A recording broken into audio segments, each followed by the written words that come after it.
Assalamualaikum, welcome to Ali Ingza. I believe everybody is okay. तो आज हम जो बात करने लगे हैं that is related to the correction of the verb और verb की correction हम इतनी दफ़ा कर चुके हैं, मुझे उम्मीद तो यह है कि आलम हर चीज़ आती है, लेकिन कभी कभी गौर कर दो शायद कुछ चीज़ें आपको नहीं भी आती। जो चीज़ें आपको नहीं आती वो हम सीख रहे हैं और इसी मकसद के लिए इस चैनल को चैनलाइज किया गया है। तो चलते हैं without any delay, we are going to start it. आपके पास कुछ सेंटेंसेस हैं, these are the sentences 10 in number and we are going to talk about that how we are able to correct them, हमको कैसे correct करने वाला है। तो देखिए गाइस, सबसे पहले हमारे पास ये सेंटेंस है, clerks are on strike since Monday.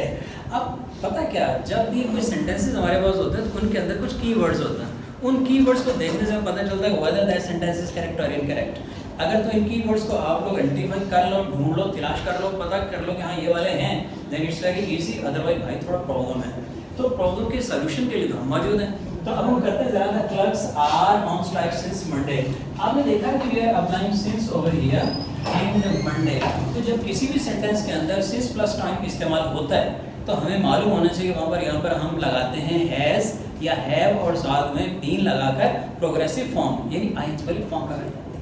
तो देखिए the clerks are on strike, verb है हमारे पास आर, तो इंस्टेड ऑफ आर हम करेंगे, चूंकि क्लर्क है ज्यादा तो आपको लगाना पड़ेगा हैव, तो have been on strike since Monday. तो सिंस मंडे की वजह से हम यहाँ पर हैव बीन को अप्लाई कर रहे हैं। आगे बढ़ते हैं सेंटेंस नंबर 2 में, ही हर्ट्स हिमसेल्फ व्हाइल रनिंग। वो अपने आप को भागते हुए जख्मी कर लेता है। आप थोड़ा गौर करिए, बंदा सोचता है यार जब भी भागता है तभी जख्मी कर लेता है, इसका मतलब कि एवरी टाइम नहीं, ऐसा तो पॉसिबल कोई नहीं। तो पता चाहिए कि हाँ भागते हुए जख्मी हो गया। तो यहाँ पर सेंस जो क्रिएट हो रही है, जो सिमेंटिक रिलेशनशिप डेवलप हो रहा है, वो बता रहा है we have to think about the past, हमें पास्ट मतलब सोचना है। तो हम सिंपल करेंगे कि ही हर्ड हिमसेल्फ, हर्ड चूंकि इसकी सेकंड फॉर्म भी है तो हम एस नहीं लगाने वाले, he heard himself while running, भागते भागते उसने खुद को जख्मी कर लिया, कोई कोटा शोटा उसका रगड़ा गया है ना। चलें आगे बढ़ते हैं। अब सेंटेंस नंबर 3 है, unless you do not work you can not succeed. अब देखो यहाँ पे बड़ी सिंपल बात है, आपके पास आ है अनलेस। अनलेस, अब यहाँ पर नेगेटिविटी तो पहले से मौजूद है। जब एक चीज़ पहले से नेगेटिव है तो फर्दर आपको do not, does not, has not, have not लगाने की जरूरत ही नहीं होती। आप बड़ा आसानी के साथ करते हैं कि अनलेस यू वर्क हार्ड, जब तक आप मेहनत नहीं करते, यू कैन नॉट सक्सीड, आप कामयाब नहीं हो सकते। लेकिन बहुत सारे लोग मेहनत करते हैं फिर भी कामयाब नहीं होते। रीज़न क्या होती है कि डायरेक्शन सही नहीं होती। They say that we are struggling, they are striving, लेकिन डायरेक्शन के सही ना होने की वजह से मसाइल पैदा होते हैं। तो देखो आप लोग मेहनत करो, स्मार्ट मेहनत करो। स्मार्ट मेहनत का मतलब होता है कि टू द पॉइंट और रेलेवेंट और एनर्जी इतनी ज़्यादा हो जितना कि आपके अचीवमेंट्स हो। क्योंकि अचीवमेंट्स होती है तो बंदे का हौसला मिलता है। चलिए आगे बढ़ते हैं। If I had work hard, अब यहाँ पर ये थर्ड कंडीशनल सेंटेंसेस की एक हमारे पास थर्ड कंडीशन है, इफ़ आई हैड वर्कड। तो इसमें आप लोग देख रहे हो कि इफ आ रहा है, साथ में हैड आ रहा है, साथ में थर्ड फॉर्म आ रही है। तो जब किसी भी सेंटेंस के पहले वाले हिस्से में हमें इफ, हैड और थर्ड फॉर्म मिलती है, दूसरे हिस्से में जो सेकंड क्लॉज है उसकी, वहाँ पर हमें वुड हैव और थर्ड फॉर्म को लगाना होगा। तो हम यहाँ पर वुड हैव पास्ट ईडी लगाएं। सेंटेंस जो डेवलप हुआ वो ये हुआ कि if I had worked hard I would have past, कि अगर मैंने मेहनत की होती तो मैं पास हो चुका होता। वैसे आजकल पास होना, फेल होना भी इतनी इंपॉर्टेंट नहीं है, असल बात है कि आप पास किस चीज़ के हो रहे हैं। चलिए, although he is weak but he does not lose heart, अगर जो कमज़ोर है हिम्मत कोई नहीं हारता। अच्छा, अब यहाँ पर जो लफ्ज़ इस्तेमाल हो रहा है ना although, तो आप ये ज़हन में रखें जब किसी भी सेंटेंस के आगाज़ में although या दो इस्तेमाल होता है उसके बाद बट तो कभी नहीं लगाते हैं। हाँ, आप yet लगा सकते हैं, इससे भी बेहतर है कि खाली कॉमा लगा दें, यानी आप बट को खत्म कर दें। वैसे बटों को खत्म करना इतना आसान काम भी नहीं, ना ही हमारे टारगेट है, हमारा है इस वीडियो बट को खत्म करना।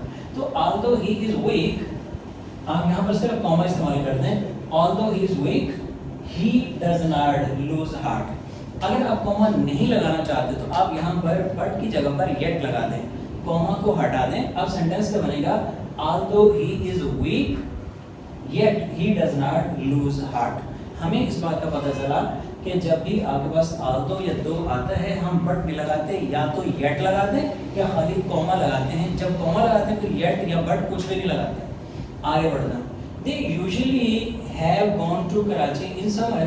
अब इन समर एक सीजन है, तो आपको मालूम है जितने भी सीजन होते हैं इन लगाते हैं, जैसे in summer, in winter, in autumn, और एक और रह गया जो भी रहेगा सोर्स में। अच्छा, they usually have gone to Karachi. अब यूजुअली का मतलब है जनरली, एक रूटीन की बात है। जब भी कोई रूटीन की बात होती है तो वहाँ पर हम प्रेजेंट इंडेफिनिट टेंस लगाते हैं। वैसे तो मैं टेंसेस का कालीन, चूँकि टेंसेस इंसान को टेंस करता है, लेकिन जनरली हम कह सकते हैं कि वहाँ पर एक रूटीन की जब बात आती वो हम वर्ब की फर्स्ट फॉर्म को हम यूज़ करते हैं। तो ये यूजुअली गो, हैव फॉर्म की जगह पर आपको अप्लाई करना है गो। तो they usually go to Karachi in summer, आमतौर पर गर्मी के मौसम में वो कराची जाता है। अच्छा, आई wish they win the match, मेरी ये ख्वाहिश है कि मैच जीत लें। कुछ सेंटेंसेस, कुछ वर्ड्स ऐसे होते हैं, इंडिकेटर्स जिनमें रख लें, जैसे है वुड दैट है, एज इफ है, एज दो है, या विश है। इस तरह के अल्फाज जब भी आते हैं ना, तो वहाँ पर आप या तो वर लगाते हैं, WERE वर, या फिर हैड और थर्ड फॉर्म लगाते हैं। हैड और थर्ड फॉर्म तब लगाते हैं जब वर्ब मौजूद हो। जैसे इस सेंटेंस के अंदर विन आ गया, तो आई wish they had won the match. तो अब इसमें हेड और थर्ड फॉर्म को अप्लाई करेंगे, क्योंकि you are talking about your wish, आप ख्वाहिश की बात कर रहे हैं। I wish they had won the match, मेरी ख्वाहिश थी कि उन्होंने मैच जीता होता। ये इसकी ट्रांसलेशन साथ इसलिए बताता हूँ ताकि आपके लिए आसान हो जाए। आगे बढ़ते हैं 8 नंबर, 9 नंबर, 10 नंबर पे। 8 नंबर पे ही क्राइड, वो चिल्लाया, ऐसे ही वॉज इन पेन, जैसे वो दर्द में हो। आमतौर पर पेन में तो इंसान को चिल्लाना ही पड़ता है, बड़ा मुश्किल होता है मतलब खुद को रोके, लेकिन इस सेंटेंस में तो हम रोक सकते हैं ना। तो हम कहेंगे कि एक राइट को चिल्लाया एज इफ। अब इस सेंटेंस में एज इफ आया हुआ, तो किसी भी सेंटेंस में एज इफ आता है तो वहाँ पर हमें वॉज नहीं लगाना, हमने वर लगाना है। अब अगर जो ही के साथ वॉज ही आता है, लेकिन एज इफ की वजह से आपने वॉज की जगह पर वर को इस्तेमाल करना। तो ही क्राइड, वो चिल्लाया, as if he were in pain, जैसे ही वो बहुत तकलीफ में हो। आगे बढ़ते हैं, would that she lose the game. वैसे ये एक बड़ी बुरी सी ख्वाहिश है कि वो चाहता है इसलिए वो खातून को गेम को हार दे। मुझे ये सेंटेंस इतना अच्छा नहीं लग रहा, इसी वजह से हम इसको गलत लिखा है। तो अब इसको करेक्ट करते हैं ज़रा। तो वुड दैट शी लूज, अब लूज वर्ब है ना, तो जैसे इस सेंटेंस में किया था I wish they had won, जब वर्ब आया था हमने हैड और थर्ड फॉर्म लगाया। In the same way we are to do the same thing, हमने ये चीज़ करनी। Would that she had lost, हमने हैड और थर्ड फॉर्म। तो would that she had lost the match game, sorry, he ran fast, तो तेज भागा, so that he can catch a train, ताकि वो ट्रेन को काबू कर सके। तो जब भी आप इस सेंटेंस में so that लगाते हैं, so that, तो आपको मालूम होना चाहिए कि आप उसके बाद can नहीं लगाते, आपको वहाँ पर अगर ran है तो might लगाना पड़ेगा, अगर run होता तो आप may लगाते हैं।